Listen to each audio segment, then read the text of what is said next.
Hi friends, my name's Naomi. Welcome back to my channel.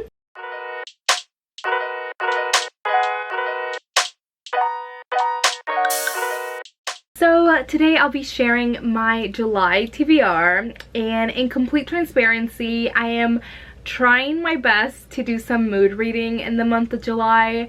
I do have a stack of books in front of me that are basically for like book clubs and other challenges and readathons, and then besides that I won't be adding all of the books that I'd hope to mood read because I don't know what they'll be, but I already have a pretty large stack just for a readathon alone. So yeah, I just feel so overwhelmed when I watch back my TBRs and I have like 50 books that I want to read. I just feel really overwhelmed and a lot of pressure, so I'm gonna keep this one kind of low-key, but like honestly I'm probably going to be mentioning like almost 20 books in this TBR, so like a little less crazy than usual for sure. But yeah, I'm just gonna get started. Like I said, it'll be for like a couple challenges, readathons, stuff like that. And first off, I want to talk about my book club pick for my IRL book club that I host here in Cleveland. It is a book club where we read books bi-monthly by Hispanic authors, and then this month I will be reading my very first Isabel Allende, and we are reading Violeta. This is, I believe, a historical fiction novel. So this book is set in 1920, and it is during the Great War, and Spanish flu arrives on the shores of South America, and followed by the Great Depression. It follows Violeta del Valle, and she is the first girl in a family of 5 sons. So this is definitely a historical fiction. I'm excited. I've never read an Isabel Allende, and I know Isabel Allende was born in Peru and raised in Chile, so I'm excited to see this different perspective from a different author, new to me author. So yeah, I'm excited to discuss this at the end of this month in my IRL book club. So next up, I have a book of the month pick. So I've been trying to read a book of the month book every single month, and this month I'm, oh, not my hair getting stuck to my lipstick, okay. This month I'm hoping to read The Collected Regrets of Clover by Mickey Bramer, and I think this was in my June TBR. I obviously did not get to it, but this was recommended to me because I love, oh my god, that Matt Haig, The Midnight Library by Matt Haig. And it seems to have similar vibes to that. So this book follows Clover, and she has been really connected to like death. This also is reminding me of The Dead Romantics by Ashley Poston, which I loved.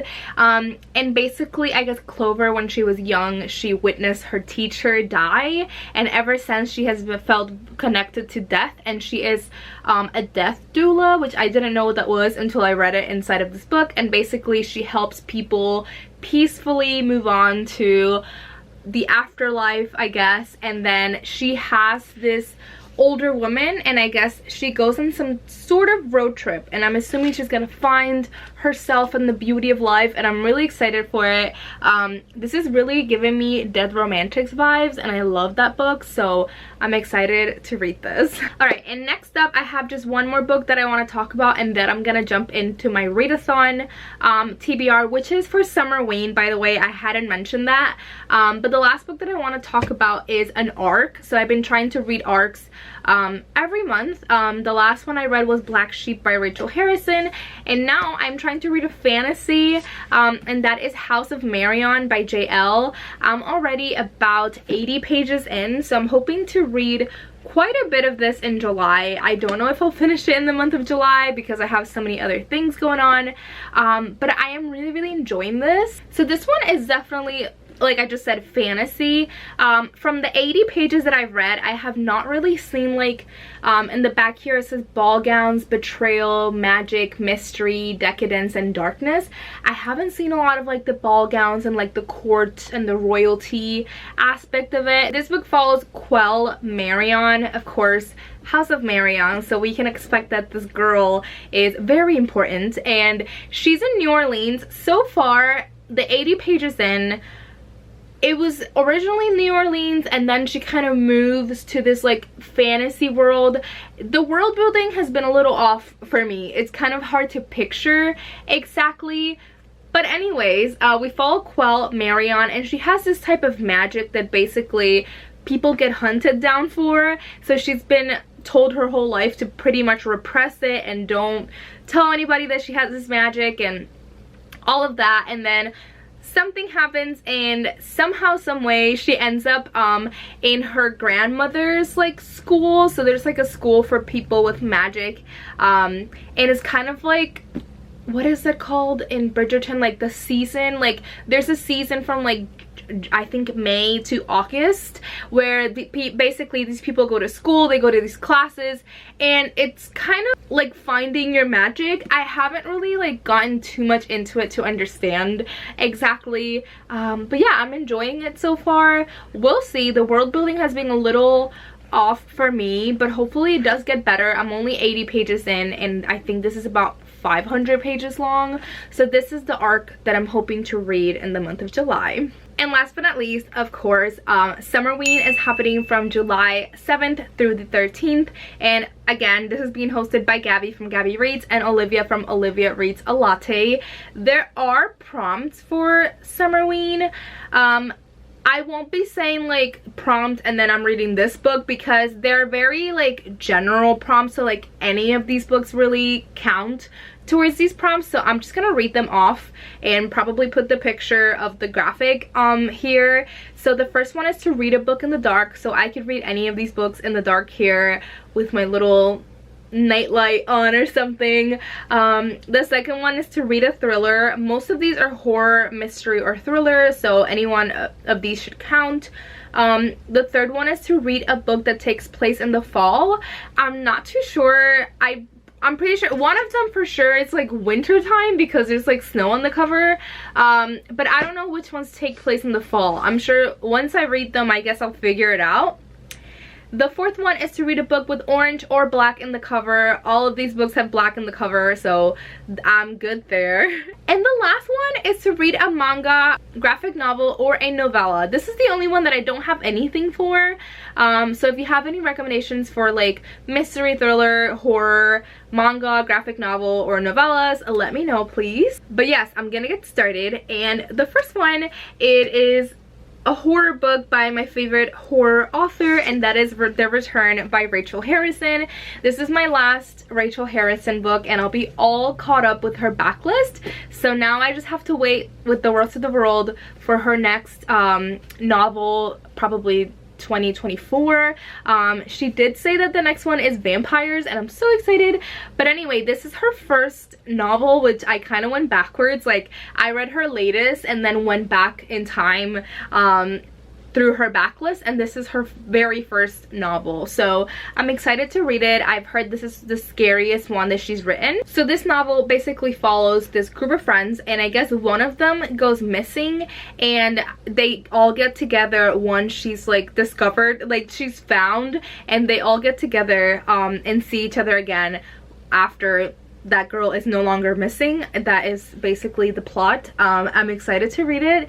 Like I said, I've heard this is the scariest, so I'm really excited. Speaking of Miss Rachel Harrison, I recently watched I attended an author event for Rachel Harrison, and she recommended a couple of books that she's read recently that she loved, and she recommended Maeve Fly by CJ Lead. So I found this, I found the audiobook for this, so I'm hoping to read the audiobook for this. And basically Rachel pitched it as like a Disney, you know, like those actors that go to birthday parties that are like princesses. She basically plays like a Disney princess, is the main character. So here, I'll read the description because I feel like I'm doing a terrible job. But it says, by day, Maeve Fly works at the happiest place in the world as every child's favorite ice princess. I'm assuming Elsa, but they can't say that. By the neon night glow of the Sunset Strip, Maeve haunts the dive bars with a drink in one hand and a book in the other, imitating her misanthropic literary heroes. But when Gideon Green, her best friend's brother, moves to town, he awakens something dangerous within her, and the world she knows suddenly shifts beneath her feet. Maeve ditches her discontented act and tries on a new persona, a bolder, bloodier one inspired by the pages of American Psycho. Step aside, Patrick Bateman. It's Maeve's turn with the knife. That sounds like a lot of fun. I trust Rachel Harrison's recommendations, so I will be trying this one out. The next one that I have is You're Not Supposed to Die Tonight by Kaylin Barron. I know she came out with a Cinderella retelling a while ago. I never got around to it, but I saw the cover for this and I want to buy it because it has sprayed edges and it's like splatters of blood, and it looks so cool. From what I can tell, this is a young adult horror, and I love young adult horror, so let me double check on that. It is a young adult horror, so I am here for it, and it is queer, so that's even more exciting. Ooh, this sounds like so much fun. So basically this novel follows Charity Curtis, and she works as like an actor at this camp Mirror Lake, and it's basically kind of like a haunted house, and people go there and they pay to get scared.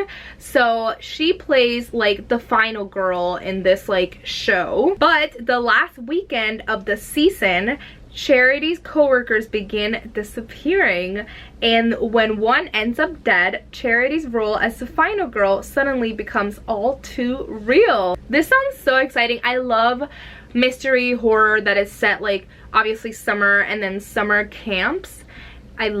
So I'm really excited for this one. And next up, of course, we have The Only One Left by Riley Sager. We always need a Riley Sager for the summertime. I'm really excited because this is Riley Sager's more gothic novel. This is set on the Maine coast, which is even more exciting.